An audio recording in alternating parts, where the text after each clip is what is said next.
इस बार का नॉमिनेशन ना बिल्कुल ही अलग होने वाला है, क्योंकि नॉमिनेशन में आने वाला है एक बहुत बड़ा ट्विस्ट जो कि आप कल के एपिसोड में देखोगे। पर हम आपको अभी से ही सारी डिटेल बता रहे हैं कि क्या क्या होने वाला है कल के एपिसोड में। तो यहाँ पे ना अशनूर और अभिषेक जो हैं बिना माइक के बात करते हुए नजर आएंगे, और कितनी बार बिग बॉस वार्निंग देंगे कि ये नहीं करना है, फिर भी वो लोग कुछ खुसर फुसर करते नजर आएंगे, शायद अभिषेक की एक्स वाइफ के बारे में जो भी है। तो ये चीज़ें बातें करते हुए नजर आएंगे। तो वहाँ पे उसके बाद बिग बॉस मृदुल से कहेंगे कि मृदुल, आपको क्या लगता है कि इसकी क्या सज़ा दी जाए, इनको नॉमिनेट कर दिया जाए। तो मृदुल कहता है सर, इनको ना एक सेकंड चांस दे देना चाहिए, इनको नॉमिनेट नहीं करना चाहिए। तो बिग बॉस को इस बात पे गुस्सा भी आ जाता है। तो बिग बॉस कहते हैं ठीक है, हम आपकी बात मान लेते हैं।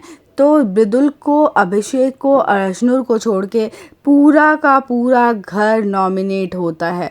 और यहाँ पे घर वालों की तो हो जाती है बत्ती गुल कि हमने तो कुछ किया ही नहीं, तो हम नॉमिनेट क्यों हुए।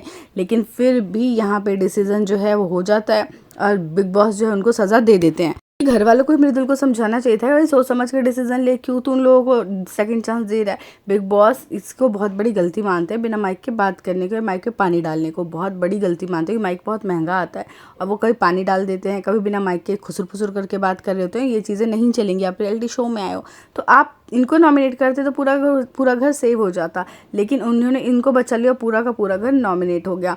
अब घर नॉमिनेट हुआ है तो घर वालों के अंदर उथल पुथल तो मचेगी ही, लेकिन शहबाज कहता है मुझे तो सिद्धार्थ के फैंस जो हैं वो बचा लेंगे। और बहुत लोगों का कहना है कि सिद्धार्थ यहाँ आने से पहले सिद्धार्थ की डीपी लगा के आया था शहबाज, लेकिन शहबाज ने सिद्धार्थ की डीपी तब लगाई थी जब सिद्धार्थ शुक्ला की डेथ हुई थी, वो एक्सपायर हुए थे। उस दिन से ही उसके जो प्रोफाइल पे है हमने सिद्धार्थ शुक्ला की डीपी देखी थी, और उसके तुरंत बाद उसने अपने हाथ में सिद्धार्थ का टैटू भी बनवा लिया था, क्योंकि उसकी बहन सिद्धार्थ के बहुत क्लोज थी, शहनाज गिल, और उन दोनों का अच्छा रिलेशन भी था। उसके बाद शहबाज भी अपनी बहन के बहुत क्लोज था और वो हमेशा रहती थी। तो शहबाज ने एक टैटू बनवाया था सिद्धार्थ का अपने हाथ पे, और शहनाज को अक्सर देखा गया कि उसका उसी हाथ को पकड़े हुए।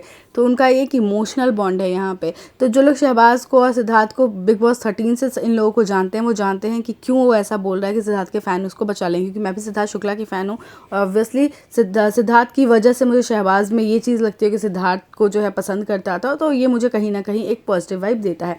खैर, उसके बाद नीलम और तानिया आपस में बात कर रही होती हैं। तो नीलम कहती है मैंने बहुत गलत किया तेरे साथ तानिया, मुझे नहीं करना चाहिए था। तो तानिया कहती है नहीं, तूने जो किया सही किया है, गेम ही ऐसा है, ये घर वाले ही ऐसे हैं कि हमें करना पड़ता है।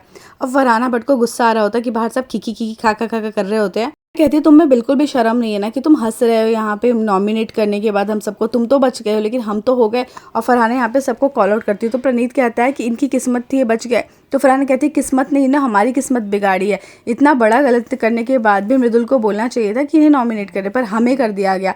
और उसके बाद ये दोनों बच गए और ये दोनों इतने खुश हो रहे हैं, इनकी आंखों में भी शर्म नहीं है बिल्कुल भी कि इन्होंने ये काम किया है। तो अभिषेक जो है बहस करने लग जाता है, हमने क्या किया है, वो तो हो गया जो होना था, हम बच गए, हमें बचना ही था, हमारी डेस्टिनी थी। तो ये चीज़ें बातें होने लग जाती हैं।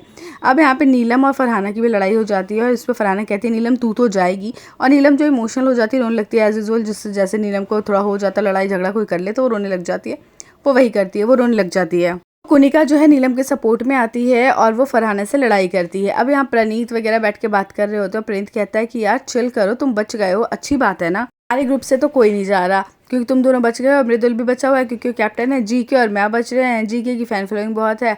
प्रणीत का थोड़ा बहुत एक तलवार उस पर लटकी हुई, बाकी इनकी टीम में स्ट्रॉन्ग लोग तो हैं कि मतलब अगर अशनूर आती है ना नॉमिनेशन में शायद वो जा सकती थी, लेकिन मृदुल जी की इन सबकी फ़ैन फॉलोइंग भी है बाहर, तो इनका जाना मुश्किल है। तो वो कहता है कि तुम्हारी डेस्टिनी थी, तुम बच गए, ये तो गेम ही ऐसा है ना, यहाँ पे सब अपने अपने लिए आए, ठीक है तुम बच गए, तुम अपने लिए आए हो, तुम बच गए, तो इसमें ज़्यादा गिल्ट फील करने की ज़रूरत नहीं है। प्रणीत इस तरह से बोलता है, लेकिन जो लोग नॉमिनेट हुए हैं उनको लगता है कि उनको गिल्ट फील करना चाहिए कि ना हमें नॉमिनेट कर दिया है। तो यहाँ पे नॉमिनेशन के बाद बहुत बड़ा घमासान होता है, लेकिन प्रणीत वगैरह बाहर बैठ के बातें कर रहे होते हैं और ये बातें कर रहे होते हैं कि हम बच गए यार, लेकिन जीके ना चल जाए, मिड वीक इविक्शन ना हो जाए, क्योंकि अभी तक हुआ नहीं है, मिड वीक एक बार होता है।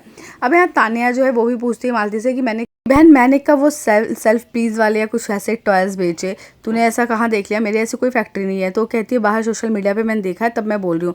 तो तानिया कहती है ऐसा कुछ नहीं है। तो कहती है तू कपड़े भी तो वैसे पहनती है ना बाहर, लेकिन तू यहाँ तो साड़ी पहनती है। तो कहती है मेरी गेम है ये। तो मालती कहती है कि ठीक है तेरी गेम है, तो मुझे यही कबूल करवाना था कि तू गेम खेल रही है, तो असल में ऐसी नहीं है। अब उसके बाद मिड वीक इविक्शन भी हो जाएगा इस बीच में, और बहुत ही शॉकिंग आएगा न्यूज़, तो देखना मतलब बहुत इंटरेस्टिंग रहेगा कौन निकलता है। आप क्या चाहते हो कौन निकले, आपका फेवरेट कौन है, कमेंट करके बताना। जिस आप चाहते हो घर से बेघर हो जाओ तो भी कमेंट करके बताना। मेरे चैनल पे पहली बार तो सब्सक्राइब ज़रूर कर लेना।